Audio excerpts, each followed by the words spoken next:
আসসালামু আলাইকুম, সবাই কেমন আছেন? আলহামদুলিল্লাহ, আমিও ভালো আছি। আজকে আমি আমার বাসায় প্রায়ই কেএফসি স্টাইলে কিভাবে চিকেন ফ্রাই বানাই সেটা আপনাদের সাথে শেয়ার করতে যাচ্ছি। অনেকে অনেক কঠিন রেসিপি দেয়, সেগুলো আমাদের হাতের নাগালে থাকে না। আমি খুব সহজ এবং অল্প ইনগ্রিডিয়েন্ট দিয়ে বানানোর চেষ্টা করেছি, আপনারা দেখে নেবেন। আমি প্রথম চিকেনগুলোকে ভালো করে ধুয়ে চামড়া সহকারে নিয়েছি। ভালো করে পানিটা ঝরিয়ে সেটাতে একটু আদা বাটা, একটু রসুন বাটা দিয়ে মাখিয়ে নিয়েছি। সাথে আমি দিয়েছি গোলমরিচের গুঁড়া। গোলমরিচের গুঁড়াটার থেকে একটা ভালো ফ্লেভার আসে। গোলমরিচের গুঁড়াটা পুরোটার মধ্যে আমি ভালো করে ছড়িয়ে ছিটিয়ে দিয়েছি। গোলমরিচের গুঁড়ার ফ্লেভারটা অনেক ভালো লাগে, আপনারা অবশ্যই দেবেন। তারপরে আমি গুঁড়ামরিচ দিয়েছি, হালকা হালকা ঝাল একটা ভাব থাকে। আপনাদের কাছে যদি পাপরিকা থাকে তাহলে আপনারা সেটা ব্যবহার করতে পারেন। আমার বাসায় যাই ছিল আমি তাই দিলাম। তারপরে লবণ দিয়ে দিয়েছি।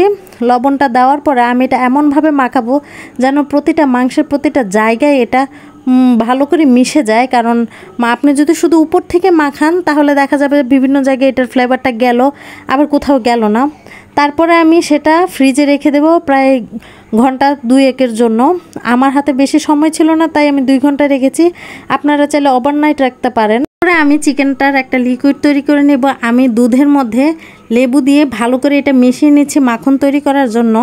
তারপরে সেটা 10 থেকে 15 মিনিটের জন্য রেখে দেবো। এরপরে একটা ডিম নেব, সেটার কুসুমটা ব্যবহার করব না, শুধু সাদা অংশটা দিয়ে দিব। দিয়ে ভালো করে নেড়ে এটার মধ্যে কিছুটা গোলমরিচের গুঁড়া দেব এবং ভালো করে নেড়ে নেব। এটা একটা ভালো একটা মাখনের মতো একটা ভালো একটা লিকুইড হবে। তারপরে আমি সেখানে নিয়ে নেব ময়দা নিচ্ছি আমি 2 কাপ এবং 1 কাপ পরিমাণে কর্নফ্লাওয়ার নেব।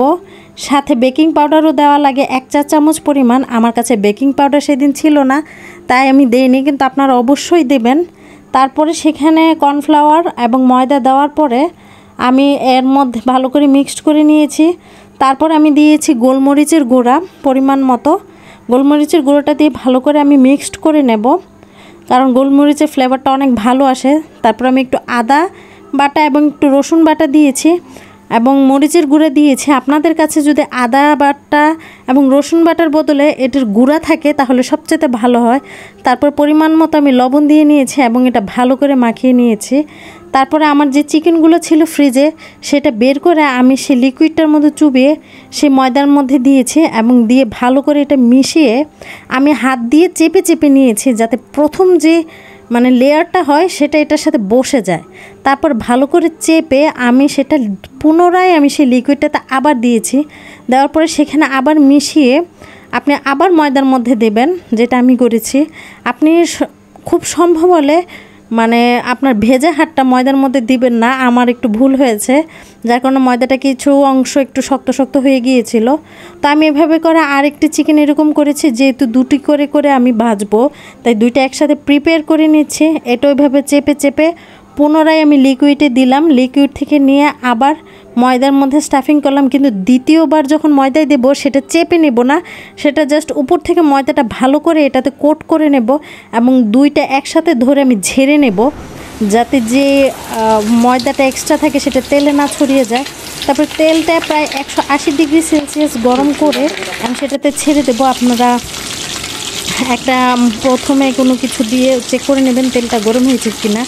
তারপর আমি চুলাটা মিডিয়াম থেকে লো আঁচে দেব, যাতে করে ভালো করে ভিতরটা আপনার জুসি হয় এবং সেদ্ধটা ভালো হয়। কারণ আপনি হাই হিটে বা মিডিয়াম হাই হিটে দিলে এটা উপরটা ভালো করে হয়ে যাবে, ভিতরটা হবে না। তাই মিডিয়াম টু লো হিটে দিতে হবে। এই তো দেখেন এটার সাউন্ডটা কতটা ক্রিস্পি হয়েছে। আমি তো পুনরায় বাকিগুলো একটা একটা করে আবার দিয়ে দিয়েছি, আপনারা সাউন্ডটা শুনবেন। খুব বেশি ক্রিস্পি হয়েছে এবং অনেক মজা হয়েছে। যদি বেকিং পাউডার দিতাম এটা আরও বেশি ফুলতো, দেখতেও আরও সুন্দর হতো। এই তো একদম শব্দটা ক্রিস্পি ছিল, খেতে এত অসাধারণ হয়েছে, বাসার সবাই তো অনেক খুশি। আজকে এই পর্যন্ত, ভালো থাকবেন, আল্লাহ হাফেজ।